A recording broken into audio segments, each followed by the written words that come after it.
할렐루야. 네, 오늘은 고린도전서 13장의 말씀으로 함께 은혜를 나누십시다. 우리가 잘 아는 이 고린도전서 13장은 사랑장이라고 하고, 그래서 이 사랑의 중요성에 대해서 또 사랑의 정의에 대해서 말씀하는 내용입니다. 이걸 여러분들이 한번 생각하시면서 우리 예배를 드리는 목적 중에 하나는 말씀을 통해서 우리 삶을 점검하는 데 있습니다.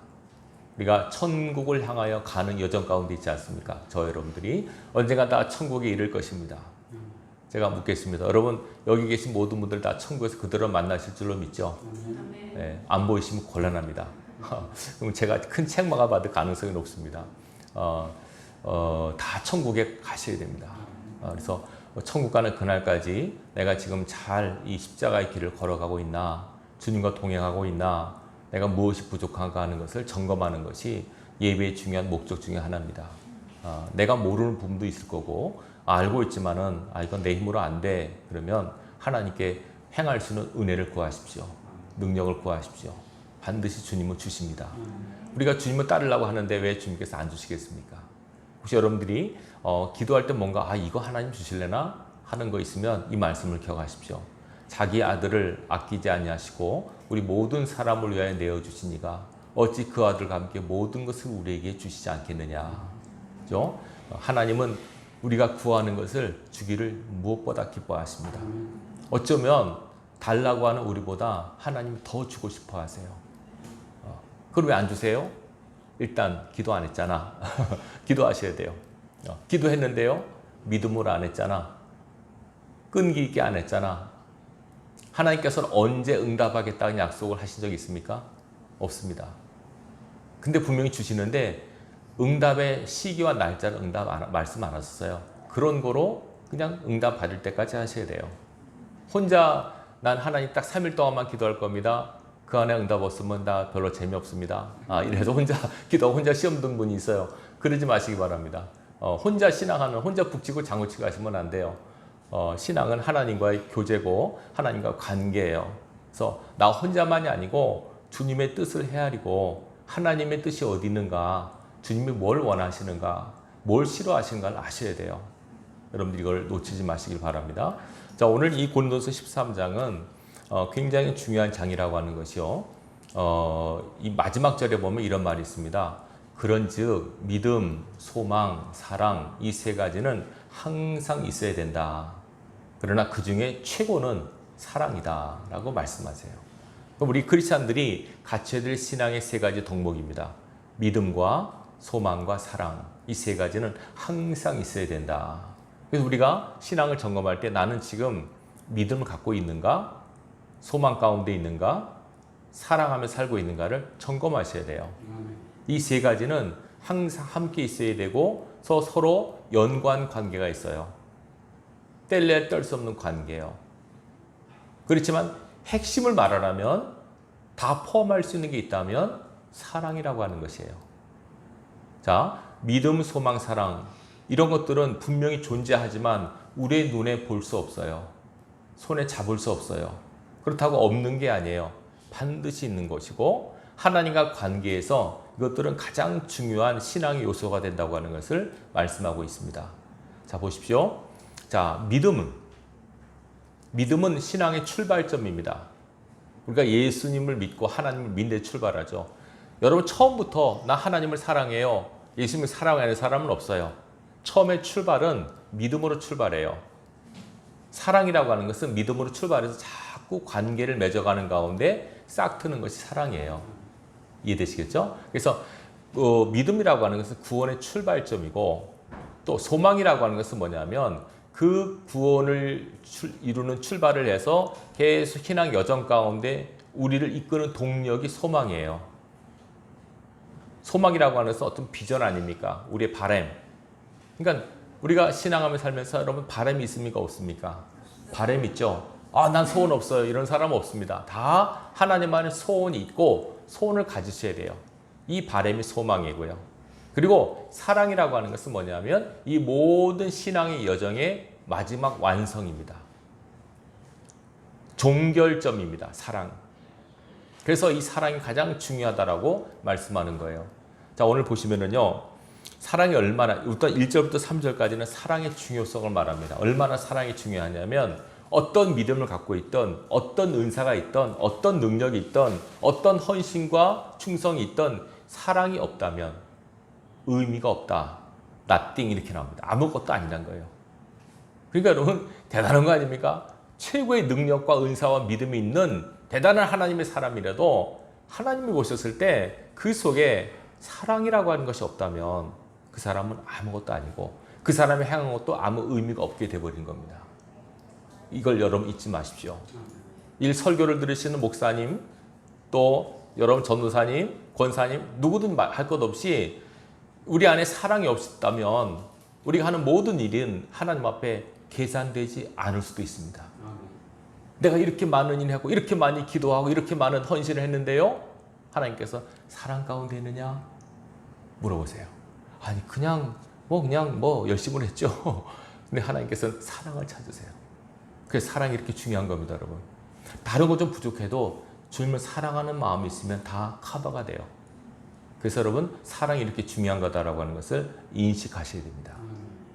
두 번째는 뭐냐면 그러면 사랑이 도대체 뭔가? 오늘 4절부터 뒷절까지는 사랑의 정의. 도대체 사랑이라고 하는 것은 뭔가? 보통 우리가 여러분 사랑하지 않습니까? 사람이 살아가는데 가장 중요한 게 사랑이에요. 왜냐하면 여러분 나라고 한 존재가 이 땅에서 어떻게 태어났습니까? 부모님의 사랑으로 태어난 존재입니다. 나는. 그렇죠. 내가 알건 모르건 부모님의 사랑 가운데 내가 태어났습니다. 부모님의 사랑 가운데 내가 자랐습니다. 그리고 또 나는 누군가를 사랑하며 살아갑니다. 남자를 혹은 여자를 사랑하고 또 거기 자녀가 태어나면 또 그 자녀를 또 사랑합니다. 우리는 사랑 가운데 태어나서 사랑 가운데 살다가 사랑 가운데 죽어가는 존재예요. 그럼 그 사랑이 도대체 뭘까? 보통 우리가 생각하는 사랑하면은 세상적인 사랑은 뭐냐면 단순해요. 좋아하는 거, 마음이 끌리는 거, 이걸 사랑이라고 생각해요. 남자건 여자건 뭐 상관없이 내가 좋아하면 사랑이다 이렇게 정의를 해버려요. 근데 성경은 그렇게 말하지 않고요. 성경에서 말씀하는 사랑이라고 하는 것은 우리가 아가페란 말을 씁니다. 이건 신의 사랑이라고 하는 것인데 조건 없는 무조건적이고 불변적인 영원한 사랑을 뜻해요. 그리고 이 아가페라고 하는 것은 어떤 뜻이냐면 오늘 본문에 나오죠. 사랑의 정의를 말할 때 여기 오늘 4절부터 뒤쪽까지 보면 사랑은 오래 참고 온유하며 무례 행치 않고 여기 보잖아요. 여기 사랑은 좋아하는 것이란 말은 없어요. 이거는 기본 개념으로 까는 거예요. 다시 말하면 사랑한다고 할 때는 반드시 좋아하는 개념이 들어가셔야 돼요. 나 하나님을 사랑합니다. 근데 예배는 별로 안 좋아합니다. 이건 맞지가 않는 거예요. 그죠? 사랑하면 그 안에 좋아하는 건 반드시 들어가요. 근데 여기 성경에서 말씀하는 사랑의 정의에서 가장 중요한 것은 뭐냐면 인내하는 겁니다. 사랑하면 반드시 참게 되어 있습니다. 사랑이 뭐냐? 성경에서는요. 사랑이 뭐냐 할 때는 다른 말로 정의한다면 희생하는 거예요. 희생 속에 베품이 있고 나눔이 있고 드림이 있고 섬김이 있는 거예요. 그리고 인내가 있는 거예요. 특별히 오늘 고린도서 13장 보면 사랑은 하면서 얘기하잖아요. 제일 첫 번째 뭐라고 합니까? 딱 나오는 게 오래 참는다. 그리고 뒤에 보면 이렇게 나옵니다. 자, 13장 제가 어디가 13장 7절에 보면 사랑은 모든 것을 참고 모든 것을 믿고 모든 것을 바라고 모든 것을 견딘다고 말합니다. 이게 사랑의 힘과 사랑의 능력이에요. 그래서 사랑이 가장 중요한 신앙의 요소라고 말씀하고 있는 거예요. 이걸 여러분들이 기억하시고 그럼 이제 중요한 게 있습니다. 목사님, 사랑이 중요한 걸 알겠는데 난 이렇게 사랑에 대해서는 다 아는데 왜 나는 이렇게 별로 사랑하는 마음이 안 생길까요? 이해되시겠죠? 그거 있잖아요. 그죠? 신앙은 하는데 사랑이 중요하고 사랑해야 된다고 하는 건 아는데 나는 이렇게 사랑하는 마음이 없을까요? 그런 생각 안 해보셨어요? 사랑의 중요성은 다 알죠. 근데 왜 이 사랑의 중요성은 아는데 왜 사랑하는 마음이 안 생길까요? 자, 누가복음 7장에 보면 36절부터 이런 얘기가 나옵니다.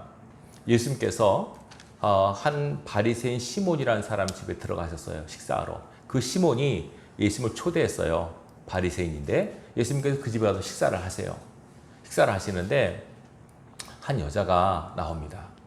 성경에 보면 죄인인 여자라고 나와요. 그러니까 성경에서 그냥 객관적으로 죄인이라고 했을 때는 당시의 사회 제도로 봤을 때는 창기예요. 몸을 팔고 사는 여자예요. 다 아는 죄인이에요. 근데 이 여자가 옥합을 갖고 와서 예수님 뒤로 와서요. 계속 우는 거예요.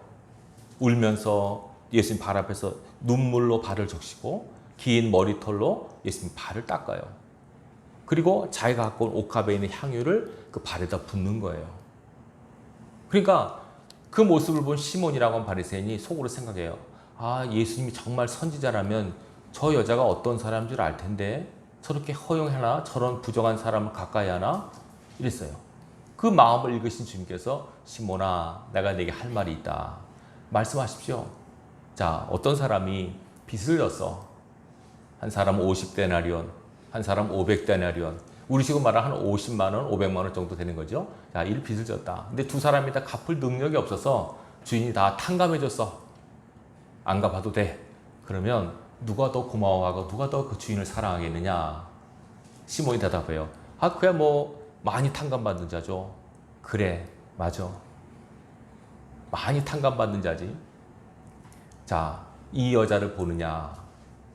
너는 내가 너희 집에 들어올 때 내게 발 씻을 물도 주지 아니했어. 내 여인은 눈물로 내 발을 씻었어. 내가 너희 집에 들어올 때 너는 내게 입 맞추지도 않았어. 근데 이 여인은 내 발에다 끊임없이 입을 맞췄어. 너는 내가 너희 집에 들어왔을 때 나한테 감람유도 주지 않았어. 근데 이 여인은 향유를 내게 부었어. 이렇게 말씀하는 거예요. 이 여자를 보느냐. 그러면서 뭐라고 하시냐면 이 많은 죄가 사해졌도다 이렇게 말씀하죠. 그러면서 이는 이 여인이 사랑함이 많기 때문이다 이렇게 말씀하세요. 이 여인이 너무 나를 사랑하기 때문에 이 여인이 허다한 죄가 다 용서받았다는 거예요. 그러면서 예수님께 말씀하세요. 사함을 받은 일이 적은 자는 적게 사랑하느니라 이러시죠. 왜 너희가 나를 덜 사랑하는 줄 아느냐? 너희가 사유함 받은 감각, 죄 용서받은 감동이 적기 때문이다. 이해되시겠죠? 우리가 왜 주님을 덜 사랑하는지. 그죠? 왜 덜 사랑한다고요? 내가 죄 용서받은 감각이 적기 때문에 그래요. 이 말은 뭐냐면 내가 용서받았다고 하지만 그게 큰 죄를 지은 것 같지 않기 때문에.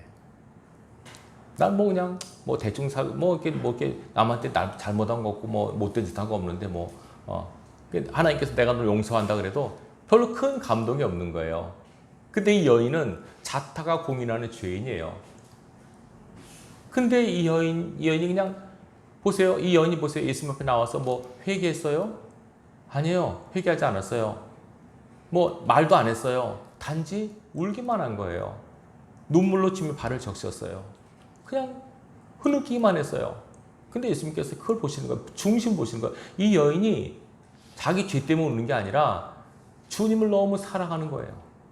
그러면서 예수님께서 하신 말씀이 이 많은 죄가 사함받은 이유는 이 여인이 나를 사랑했기 때문이다. 사함을 받은 일이 적으면 적게 사랑한단다. 이걸 본 베드로전서 4장 8절에 말했죠. 사랑은 허다한 죄를 덮느니라. 내가 왜 주님을 더 사랑하는 줄 아십니까? 내가 사함받은 감동이 적기 때문에 그렇습니다. 여러 가지 이유가 있겠지만 내가 주님을 사랑을 않는데 왜 그럴까? 여러분 정말 내가 정말 죽을 죄인이고 무지무지한 죄인이라고 하는 것이 느껴지면 그 죄 용서를 받았다라고 하는 것이 확증이 되면 정말 얼마나 큰 감격과 감동이 밀려오겠습니까? 마치 이거 똑같습니다, 여러분. 환자가 둘이 있는데 한 사람은 감기 걸렸고 한 사람은 암 걸려서 사형선고 받았어요. 목사님이 안수를 했어요. 둘 다 나았어요. 누가 더 고마울까요? 그렇죠. 감기 걸려서 나은 사람 고마워하는 걸까요? 사형선고 받다 나은 사람 얼마나 감격할까요? 난 죽은 줄 알았는데 살아든 거거든요. 똑같은 이치예요. 왜 내가 주님을 덜 사랑할까? 주님의 사유 은혜를 받은 감동이 적기 때문에 그래요. 죄가 더한 곳에 은혜가 더합니다. 죄 지는 것은 좋은 게 아닙니다. 그렇지만 내가 죄를 지면 지을수록 사회의 은혜가 커지는 겁니다. 그렇다고 여러분 뭐 죄를 많이 져야지 그렇게 생각하지 마십시오. 과거에 어떤 죄를 졌던 주님 앞에서는요, 사랑을 하면, 주님을 뜨겁게 사랑하면 다 용서받고 다 사함받아요. 그러니까 우리가 이 원리를 여러분들이 잊지 마시기 바랍니다. 주님을 사랑하셔야 돼요. 그러면 보세요. 이게 왜 중요한지, 왜 사랑이 중요하냐면요. 보세요. 마태복음 22장 보면 어떤 얘기가 나오냐면 율법사가 와서 예수님한테 물어요. 주님, 계명이 많이 있는데 최고의 계명이 뭐죠? 라고 물었어요. 예수님께서 뭐라고 했습니까? 두 가지가 있는데 마음을 다하고 목숨을 다하고 뜻을 다하고 힘을 다하여 주 너희 하나님을 사랑하라. 두 번째는 내 이웃을 내 몸과 같이 사랑하라. 이것이 온 율법과 선지자의 강령이니라. 다시 말하면 최고의 법이라는 얘기예요. 최고의 법. 최고의 법 무슨 법이에요? 사랑의 법이에요. 그 사랑이 그렇게 중요한 거예요, 여러분. 더 중요한 이유는 뭔지 아십니까? 딱 하나예요. 하나님이 사랑이시기 때문에 그래요. 하나님의 본체는 사랑입니다. 그러니까 우리가 성경에 나오잖아요. 나 여호와는 온 천지에 충만하지 아니하냐. 이 말은 뭡니까? 하나님은 사랑이시기 때문에 온 세계에 충만한 것이 뭐란 얘기입니까? 사랑입니다. 사랑. 사랑이 충만합니다. 그걸 우리가 영적으로 못 느끼기 때문에 뭐 세상은 강파가 악하다고 하지만 영안이 열려서 은혜가 임하잖아요. 그럼 모든 것이 사랑으로 충만한 느낌을 받았습니다. 하나님께서 온 천지에 충만하십니다. 사랑이 충만하다는 얘기입니다. 근데 우리가 내 영적인 안테나가 꺼져 있고 죽어 있기 때문에 이 사랑의 감동, 사랑의 감각이 안 느껴지는 겁니다. 여러분, 내 안에 사랑의 안테나가 다시 한번 켜지길 바라요. 느껴집니다, 이게. 그래서 은혜 아닌 것이 없고 사랑하는 것이 없게 느껴집니다. 하나님이 사랑이시니까. 이걸 우리가 잊어서는 안 돼요. 그래서 저는 이 고린도서 13장 13절의 말씀을 좋아하는 것이 믿음과 소망과 사랑 항상 있어야 돼요. 그게 가장 중요한 것이 사랑이다 라고 하는 것. 한시도 잊지 마시기 바라요. 이전에 제가 신학교 다닐 때요, 우리 교수님이 계셨는데 신약을 하시는 교수님이 있어요. 근데 이분이 교수 일을 하시면서도 목회를 하셨어요. 교회를 개척하신 거예요. 근데 그분이 이 구절을 좋아하세요. 그 교수님이. 그래서 믿음, 소망, 사랑 이걸 좋아하세요. 그래가지고 그 교회를 개척한 교회 이름이 믿음, 소망, 사랑 교회. 너무 길잖아요. 그래서 한문으로 요약한 거죠. 믿을, 신, 바랄, 망, 사랑. 그래서 신망의 교회로 갔었어요. 신망의 교회. 근데 교회 상가 2층에다 교회를 했는데 그 창문에다가 썬팅을 한 거 있잖아요. 신망의 교회 이렇게 해서 대한민국 창문에 신망의 교회였는데 이 창이 이게 열었다 닫자 하잖아요. 그래가지고 밖에서 보니까 신망의 교회다 갔는데 이 사람들이 안에서 잘못 닫아가지고 망신의 교회, 애망신 이렇게 되는 거예요. 그러니까 이제 그 신망해야 되는데 이 창문이 왔다 갔다 하니까 애망신, 신망이 돼가지고 나중에 이 창문을 바꿨다는 얘기를 제가 들었어요. 여러분, 이게 굉장히 중요해요. 뭐 이게 순서가 중요한 게 아니에요. 신망이든 뭐 망신이든 애망신이든 중요한 게 가장 중요한 것이 뭐냐? 이 중요한 핵심을 짚고 넘어가셔야 돼요. 이걸 여러분 놓치면 안 돼요. 이게 왜 중요하냐? 마지막으로 말씀드릴게요. 이 사랑이 왜 중요한가? 자, 보십시오. 마지막 우리가 살다가 하나님 앞에 갈 텐데, 자, 우리가 구원을 믿음으로 받는다 그러죠. 그 뒤에 맞기도 하지만은 온전한 것은 아닙니다. 믿음으로 출발을 해요. 마지막 정점은 뭔지 아십니까? 마태복음 25장 보면 31절부터 마지막 절까지 이 내용이 나옵니다. 마지막 날 심판 날에 주님께서는 이 많은 사람들을 딱 두 분류로 나누십니다. 동물, 양과 염소로 나누십니다. 그죠? 양의 무리에 속한 사람, 염소의 무리에 속한 사람이 있어요. 자, 여러분 다 아는 얘기 아닙니까? 양의 무리에 속한 사람 어디 갈까요? 천국 가는 거고, 염소의 무리에 속한 사람들은 지옥 가는 거예요. 이렇게 나눈다 그랬어요. 그럼 나누는 기준이 뭔지 아세요? 예수님께서 말씀하세요. 양의 무리에 속한 사람들에게 복받은 자들이여 내 아버지의 나라를 상속하라. 너희는 나를 사랑해서 내가 배고팠을 때 먹여주었고, 내가 옥에 갇혔을 때 돌아보았고, 내가 힘들었을 때 나를 살펴줬어. 내가 울 때 위로해줬고, 내가 헐벗을 때 너희가 먹여주고 입혀줬어. 그런 얘기를 하시는 거예요, 주님께서. 그럼 또 반대편에 염소에 있는 속한 자에게 저주받은 자들이 너희는 영영한 불에 들어가라. 그러면서 너희는 나를 그렇게 대하지 않았어. 사랑하지 않았어. 내가 옥에 갇힐 때 돌아보지도 않았고, 병들었을 때 찾아보지도 않았고, 내가 헐벗을 때 입혀주지도 않았어. 그렇게 말씀하시는 거예요. 그러니까 근데 재밌는 건 뭔지 아세요? 이 양의 물에 속한 사람과 염소의 물에 속한 사람 둘 다 예수님께 이렇게 말씀하실 때 뭐라고 질문한지 아세요? 이게 중요해요. 주님, 우리가 언제 그랬어요? 양의 물에 속한 사람도 아니 우리 주님 그렇게 대한 적이 없는데요. 염소의 물에 속한 사람도 아니 지금 저 그렇게 주님 그렇게 대한 적이 없는데요. 둘 다 모르는 거예요. 예수님 말씀이에요. 지극히 작은 자 하나에게 한 것이 내게 한 것이다. 다시 말하면 사랑을 베풀었느냐 안 베풀었느냐. 지극히 작은 자라고 하는 것은 꼭 작은 자라는 뜻이 아니고요. 여러분 주위에 있는 남겨진 자, 소외된 자, 외로운 자 이런 사람들 있죠. 그 사람들을 어떠한 마음과 태도로 대접했느냐, 상대했느냐 이걸 갖고 나중에 심판의 기준으로 삼다는 거예요. 결국 뭡니까? 사랑을 했느냐 안 했느냐, 사랑을 베풀었느냐 안 베풀었느냐, 이것이 마지막 천국과 지옥을 나누는 가늠자가 되는 거예요. 믿음으로 구원받죠. 맞아요. 믿음으로 천국 백성이 되는 거예요. 그러나 마지막 천국과 지옥의 문은 주님의 사랑으로 살았느냐 안 살았느냐, 주님의 사랑으로 베풀었느냐 안 베풀었느냐, 이걸 갖고 따진다니까요. 여러분, 하나님 사랑은 사람 사랑으로 대변이래요. 다시 말하면 내가 하나님을 사랑합니다 하면은 반드시 여러분 옆에 사람을 사랑하셔야 돼요. 여러분 남편과 아내나 부모나 자식을 사랑하셔야 돼요. 여러분 주위에 있는 이웃들을 사랑하셔야 돼요. 사랑하지 않고 나 뭐 기도 많이 해서 헌금 많이 해서 죄송합니다, 그거 갖고는 천국 들어갈 수 없어요. 마지막에 주께서 말씀하세요. 너 주위에 있는, 너 집에 환자 있지, 아픈 사람 있지, 어떻게 되지? 너희 집에 노 부모님 모시고 있지, 어떻게 됐어? 너희 집에 장애아 있지, 어떻게 대했느니? 네 아는 친척 가운데 가난한 사람 있지, 어떻게 그 사람 대했어? 그거 갖고 판단하신다니까요. 나 뭐 그 사람이 주님인 줄 생각도 못했죠, 내가. 그래서 그거 나였다는 거 몰랐느냐? 그게 나였어. 내가 힘들고 어려울 때 나 좀 더 찾아와 주길 바랬는데, 내가 고독해서 한 번 나와서 위로해 주길 바랬는데 한 번 너 찾아오지도 않더라. 그렇게 말씀하시면 여러분 뭐라고 대답하실 겁니까? 주님 다시 한번 시간을 주세요. 그러지 않습니다. 그럴 수 없습니다. 지금 살아있을 때 이 시간이 기회예요. 찬스예요. 저 앞에 서는 그날에 주님께서는 우리가 주님을 대접한 대로 대접하실 겁니다. 정말이에요.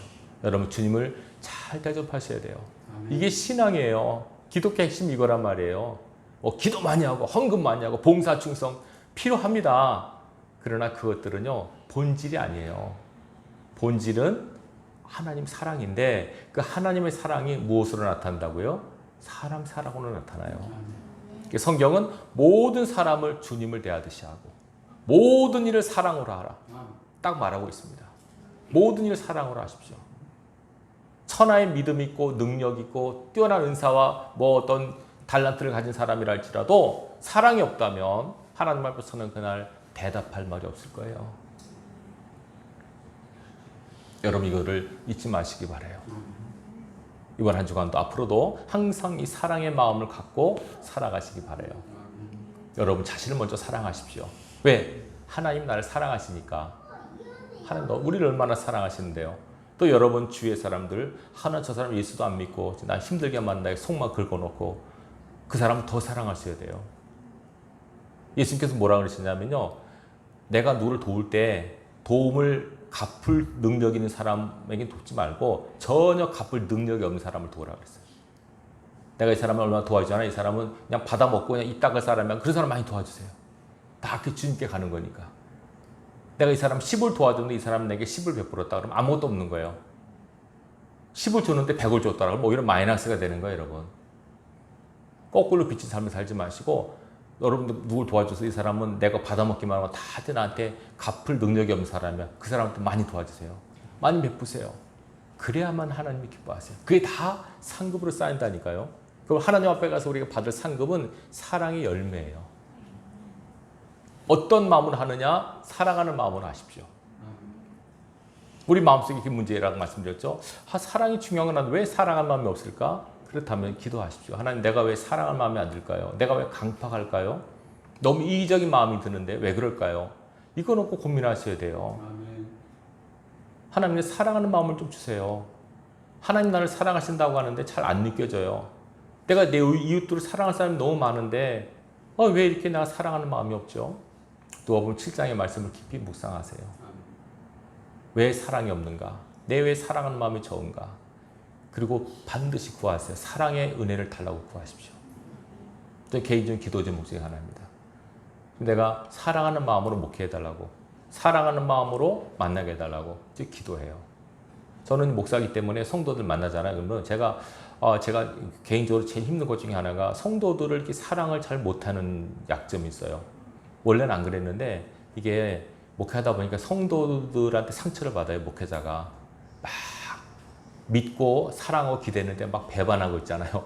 막 욕하고 막 이러면 진짜 충격을 받아요. 막 목사님이 최고예요. 막 이러다가 어느 순간 갑자기 막 욕하고 막 이러면 정신이 없어요. 이런 것들이 상처가 돼가지고 가까이 하게 너무 먼 당신이 돼버렸어요. 성도들이 그래가지고 가까이 하려니 또 상처받을 거 아니야. 이래가지고 막연하게 두려움이 들더라고요. 근데도 주님께서는 마음속에 그래도 성도들은 하나님의 사랑하는 양들 아닙니까? 내가 마음에 안 들어도 주님의 마음으로 사랑해야 돼요. 주님의 마음으로 하셔야 돼요. 내가 저 사람 진짜 보기 싫지만 주님이 저 사람 사랑하니까 사랑하시는 거예요. 어찌 보면 사랑은요, 여러분 의지가 발동이 되지 않으면 안 돼요. 단지 좋아하는 감정만 갖고 되는 게 아닙니다. 좋아하는 감정만 갖고는 사랑하기 어려워요. 그렇지만 성경은 의지가, 아가페라고 하는 사랑은 의지가 들어간 사랑이에요. 그래서 마음으로는 내키지 않아도 의지를 발동해서 섬기고 베풀고 참고 기다리는 거예요. 이게 사랑이라고 말씀하고 있어요. 이 하나님의 사랑을 우리가 입고 살았기 때문에 우리도 마땅히 살아가는 것이 마땅하다고 성경이 말씀하고 있고, 하나님을 사랑하듯이 여러분 모든 사람을 주님의 마음으로 사랑하십시오. 우리가 회개할 것이 있다면 좀 더 사랑하지 못한 거, 좀 더 받아주지 못한 거, 좀 더 기다려주지 못한 거, 이것이 가장 우리가 후회될 것이에요. 저 앞에서는 그날에 여러분 사랑의 열매를 하나님께 드리십시오. 사랑의 열매처럼 귀한 거 없답니다. 우리 주님은 사랑이시니까.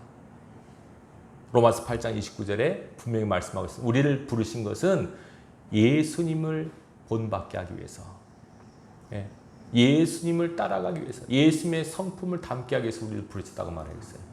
예수님의 성품을 담다는 건 뭡니까? 그분의 외모가 아니고 그분의 사랑의 속성을 담게 하기 위함이에요. 우리 마음속에 이 사랑의 속성이 다시 한번 충만하게 차오를 수 있도록 기도하시기 바라요. 이번 한 주간도 사랑의 열매를 맺으세요. 저 앞에서는 그날에 얼마나 많은 사람을 사랑했느냐, 이걸 갖고 우리의 삶을 하나님께서 판단하실 거예요. 여기 계신 모든 분들이 이 사랑의 마음을 갖고 살아갈 수 있기를 바라요. 그래야만 하나님이 기뻐하는 삶으로 주님께서 인정하실 겁니다. 믿음, 소망, 사랑, 이 세 가지는 항상 있을 것인데 그 중에 제일은 사랑이라. 이 사랑으로 승리하는 저와 여러분 되기를 주님의 이름으로 축원합니다. 기도하겠습니다.